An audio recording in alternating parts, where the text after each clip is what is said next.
কিছুক্ষণ আগে শেষ হয়েছে উচ্চ মাধ্যমিক তৃতীয় সেমিস্টারের পরীক্ষা। বাংলার প্রশ্নের উত্তরগুলো আমি বলছি, তোমরা একটু মিলিয়ে নাও। কবিরের ধর্ম ছিল সত্যের বয়ান। শানিত ইস্পাত খণ্ড অভঙ্গুর নাম, উত্তর হবে ভালোবাসা। নিশ্চিন্ত পৌঁছব ড্যাশ খরজুরের দ্বীপে, এখানে উত্তর হবে সিয়েরটা তিসাহর। 4 নম্বরটার উত্তর হবে দেশে। 5-এর উত্তর হবে নারকেল। আচ্ছা, 6 প্রত্যেক বর্গের পঞ্চম ধ্বনিগুলি কি হবে? নাসিক্য ধ্বনি। 7 নম্বরের উত্তরটা হবে নিষ্কাশন। স্টাইল হলো ব্যাকরণের সম্ভাবনার বিশেষ নিষ্কাশন। সংস্কৃত শব্দটিতে কটি ব্যঞ্জন ধ্বনি সমাবেশে ধ্বনিগুচ্ছ হয়েছে? এটা উত্তর হবে 4টি। খণ্ডধ্বনির নাম বিভাজ্য ধ্বনি, এর অপশানটি হবে। 2টি ব্যঞ্জন ধ্বনির সমাবেশে তৈরি গুচ্ছধ্বনির সংখ্যা, এটির উত্তর হবে ক্ষয়েরটা 200টিরও বেশি।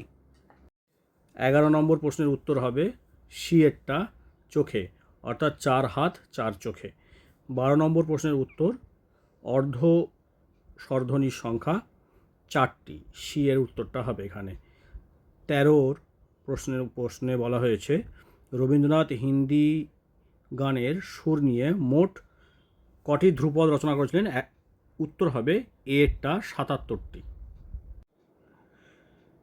আচ্ছা, 14 প্রশ্নের উত্তরটা হবে সিয়েরটা, অর্থাৎ 3, 1, 4, 2 এই ক্রম অনুযায়ী সাজাতে হবে। 15 নম্বর প্রশ্নের উত্তর হবে বি অপশানটি, সত্য মিথ্যা মিথ্যা সত্য। 16 নম্বর প্রশ্নটি পড়েছে আধুনিক বাংলা গান থেকে তোমাকে চাই এই অ্যালবামটি কবির সুমন বা সুমন চট্টোপাধ্যায়ের। আচ্ছা, 17 নম্বর প্রশ্নের উত্তরটা হবে মেঘনাদ শাহ। আর বেটন কাপ হকির সঙ্গে যুক্ত। 19 প্রশ্নটি হলো বামুনহাটের, এর অপশানটা হবে। 20 প্রশ্নের উত্তরটি হবে এর অপশানটি নিপীড়িত। আর 21 প্রশ্নে মুক্তার কত টাকা ব্যয় করেছিল? 1700 টাকা। 22 প্রশ্ন ছিল আদরণী মারা যাওয়ার পর মুখোপাধ্যায় মহাশয় কতদিন জীবিত ছিলেন? উত্তর হবে ডি অপশান, 2 মাস। আচ্ছা, 23 প্রশ্ন আদালত অবমাননার জন্য মুক্তার মহাশয় এর জরিমানা হয়েছিল 5 টাকা। আচ্ছা, 24 প্রশ্ন জয়রাম মুখোপাধ্যায় কত টাকার বিনিময়ে হস্তিনীটি কিনে এনেছিলেন? উত্তর হবে 2000 টাকা। আচ্ছা, ধর্ম কবিতাটি কোন গ্রন্থের অন্তর্গত?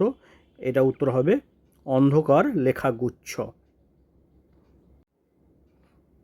এবারে মিল স্থাপন, এর স্তম্ভ মিলটা হবে জয়রাম মুখোপাধ্যায় মুক্তার, অর্থাৎ সি এর অপশানটা এই স্তম্ভ মিলের উত্তরটি হবে। 27 নম্বরে আরেকটি স্তম্ভ মিল আছে, এই স্তম্ভ মিলের অপশান হবে আব্দুল করিম খান সঙ্গীত শিল্পী, আইনস্টাইন বিজ্ঞানী। অপশান হচ্ছে সি অপশানটা। 28 নম্বরে যে স্তম্ভ মিলটি আছে তার উত্তর হবে ডি8 অপশানটি। হ্যাঁ, তোমরা মনে রাখবে তোমাদের কোশ্চেন সেট আলাদা হয়েছে, সিরিয়াল নাম্বার হয়তো কোশ্চেনের আলাদা, কিন্তু কোশ্চেনগুলো এক। তোমরা প্রশ্ন দেখে মিলিয়ে নেবে একটু।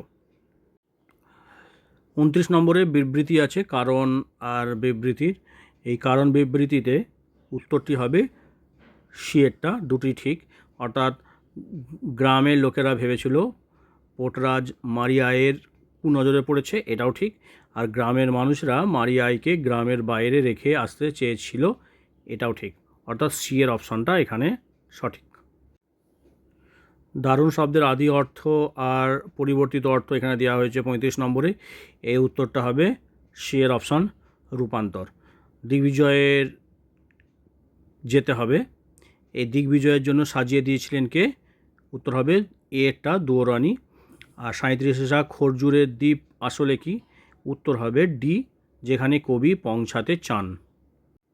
চলতি ভাষায় কি আর শিল্প নৈপুণ্য হয় না?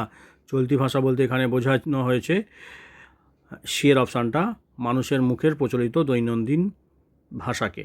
সংস্কৃত ভাষাকে স্বামী বিবেকানন্দ বলেছিলেন সিয়ের অপশান, মরা ভাষা। আর দুটো চলিত ভাষার যে ভাবরাশি আসবে তা পাওয়া যাবে না 2000ই ছাদি বিশেষণে। আশা করি তোমরা উত্তরগুলি মিলিয়ে নিয়েছো। তোমাদের সকলের পরীক্ষা ভালো হয়েছে। আগামী পরীক্ষার জন্য প্রস্তুতি নাও। সকলের জন্য শুভেচ্ছা রইল।